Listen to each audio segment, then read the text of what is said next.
The Twilight Registry. Case file TR-6691. Last voicemail from the keeper of Crow Falls Dam. What follows is a reconstructed transcript of 23 voicemails left by Roy Tabbert, senior night watchman, Crow Falls Dam Authority, Crow Falls, Virginia, between the hours of 10:14 p.m. on October 31st, 2025, and 5:07 a.m. on November 1st, 2025. Roy Tabbert had been employed by the Dam Authority for 11 years. He was known by colleagues as methodical, unhurried, and disinclined to alarm. Prior to this shift, he had filed no incident reports in 4 years. All 23 voicemails were left on the personal cell phone of his supervisor, Donna, who did not hear them until she woke at 6:15 a.m. and found her phone overwhelmed with notifications. The recordings are presented here in sequence, with timestamps and a limited number of editorial notations. Transcript begins. Voicemail 1, 10:14 p.m. Hey Donna, it's Roy. Sorry to bother you on a Friday. Nothing serious, just I'm seeing some odd movement in the water on the south spillway side. The surface is doing something. Not surge, not debris, not any standard wave pattern I can identify. It's more like the water is organized somehow. Hard to explain. Probably nothing. I'll keep an eye on it. Don't worry about calling back. Voicemail 2, 10:52 p.m. Still watching it. It's not going away. The movement is in a roughly circular pattern, but it's not rotating. It's more like it's responding. Like if I move the flashlight, it follows the edge of the beam. That sounds crazy, I know. I'm putting it in the log. Still, probably a current anomaly. Water does weird things this time of year with the temperature differential. I'll let you know if it changes.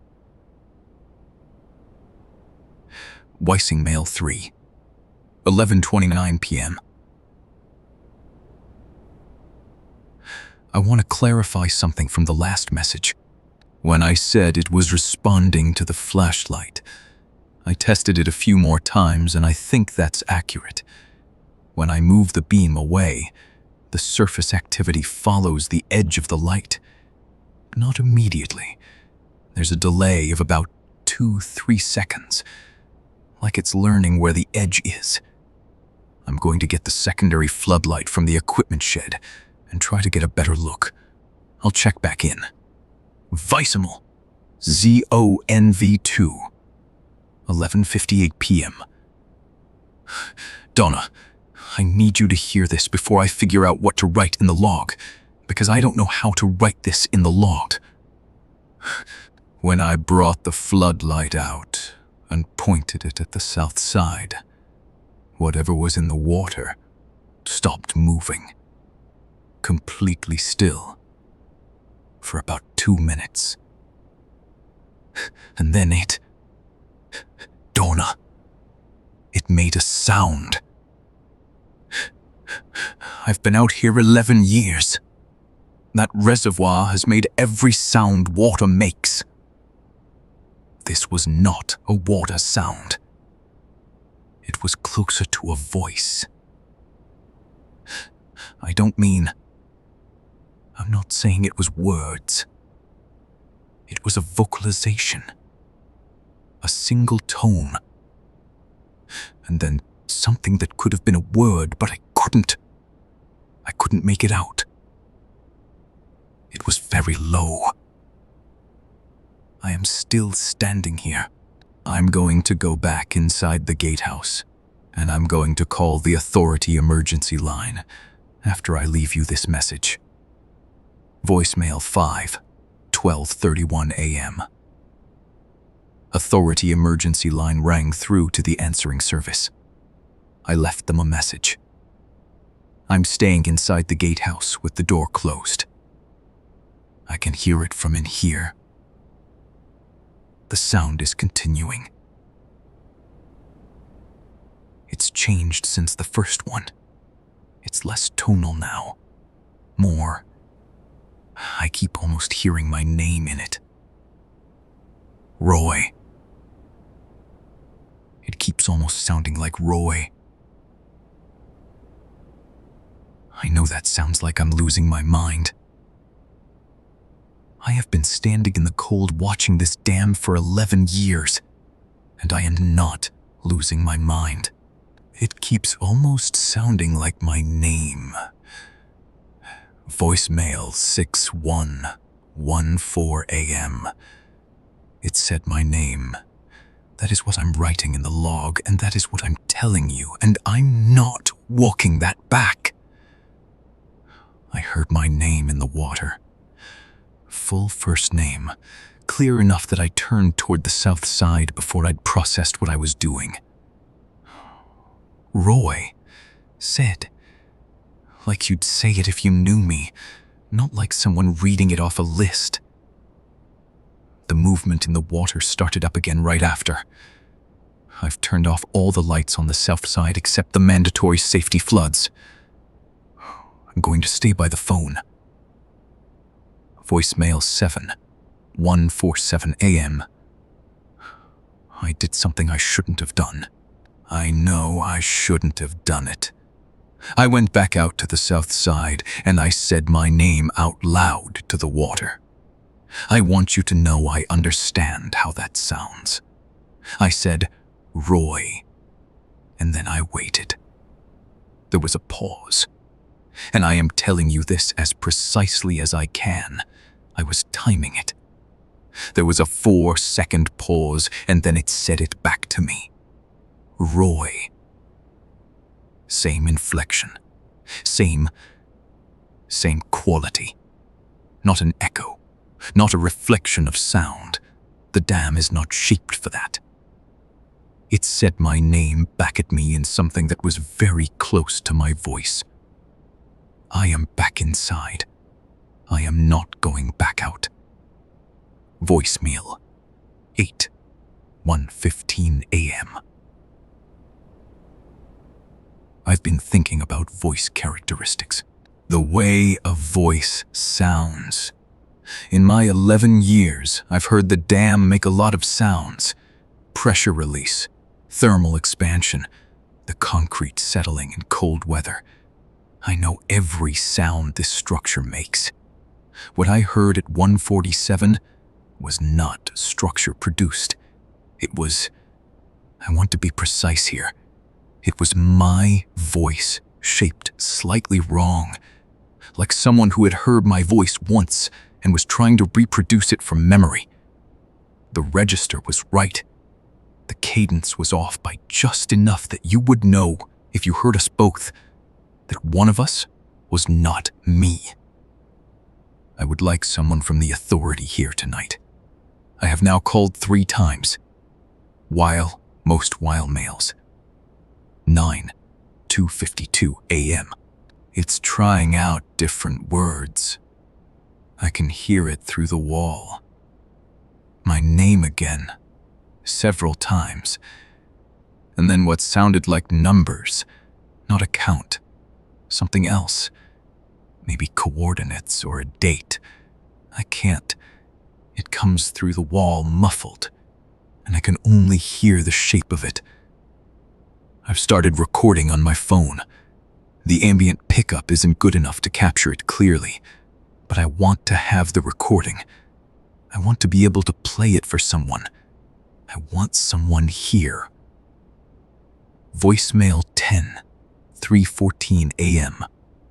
There's something I need to tell you, and I've been putting it off because I don't know how to say it without it sounding like a confession. 18 months ago, during the spring maintenance review, I found a crack in the concrete facing on the south spillway wall. Hairline fracture. Nothing structural. Well within tolerance. I should have logged it. I didn't log it. I've been monitoring it since then, and it has not progressed. I'm telling you this now because I don't know if it's relevant, and I can't think clearly enough to decide what's relevant and what isn't. I wanted you to know. Voice me, Elf. 3:41 a.m. I went back out. I know I said I wouldn't.